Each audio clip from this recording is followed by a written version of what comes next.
I'll demonstrate the picking on the winter density here, this green cod's lettuce with a lot of crunch. It's a beautiful lettuce, but it's the same technique whichever one you're doing.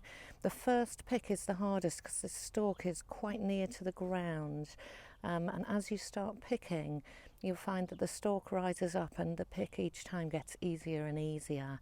I'll find a photo from last year's lettuce growing to show you that, and hopefully insert it in the video here.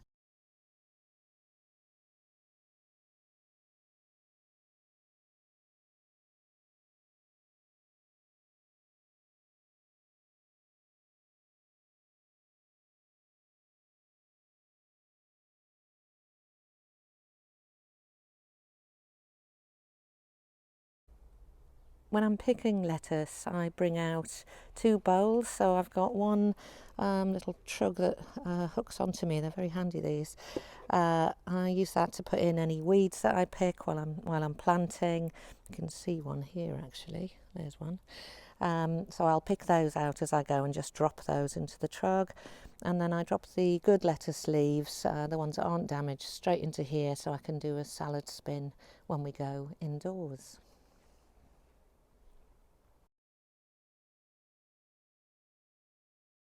In order to pick the lettuce, all we're doing is starting with this little tiny leaf down here, which isn't really an edible one, but I'm just going to sort of insert my thumb and then kind of just press and twist down a little bit. So I'm trying to get the leaf here right close to the ground, and then that one I'm just going to, it's not an edible one.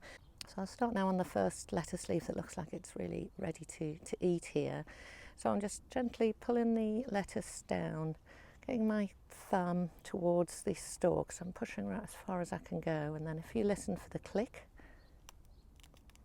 so I'm just sort of pushing down and giving it a twist near the stalk, and it's as easy as that. So we just carry on working our way around the lettuce.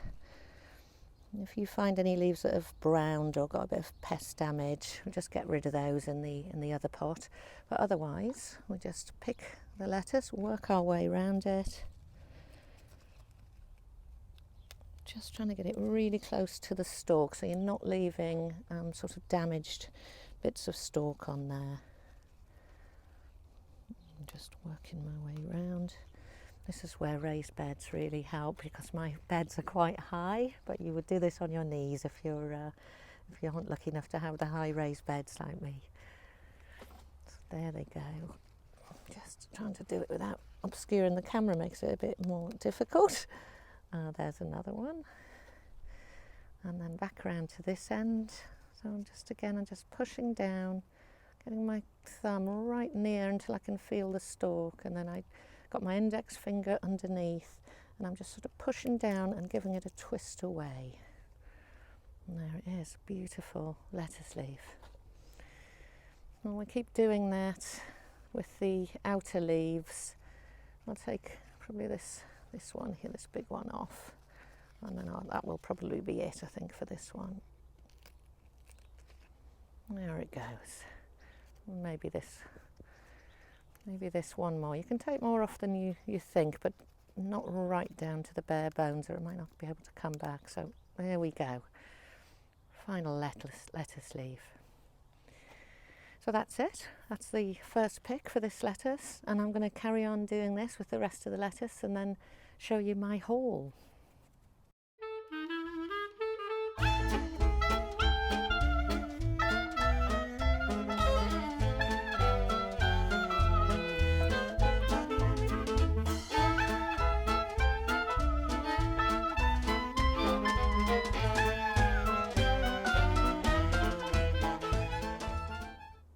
So I've taken a pick from some of the lettuces, not all of them. As you can see, I've already got a giant salad bowl of lettuce now, which will do us easily for this week.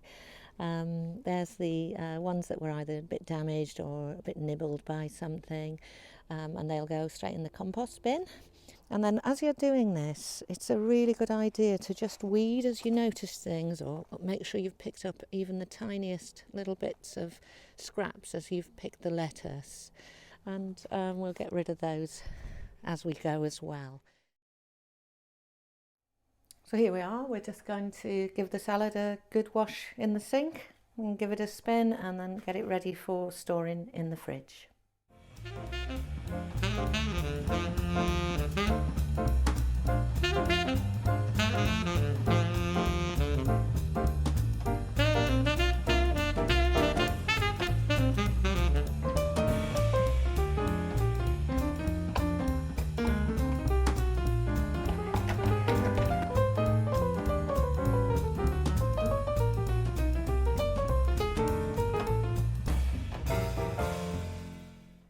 Beautiful, freshly spun salad straight in from the garden, all from those tiny seeds. Isn't nature amazing?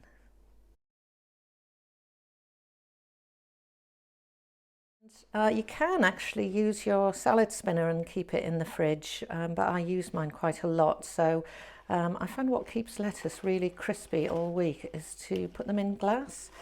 So I'll put my washed and cleaned and dried leaves into a big Pyrex bowl that'll fit in the fridge. Like this. And then what I'll do when I've spun the rest of them is I will just put on this silicone lid. These are really handy and they save using cling film and things. So if we put on this silicone lid, it gives a really good seal. I don't know if you can see that, I'm lifting that up by it. So it gives it a really good seal, and just put that into the fridge and it will stay crunchy and delicious all week. And that creates a really good seal on top of the Pyrex. And if you can see, I'm actually lifting. Whoa!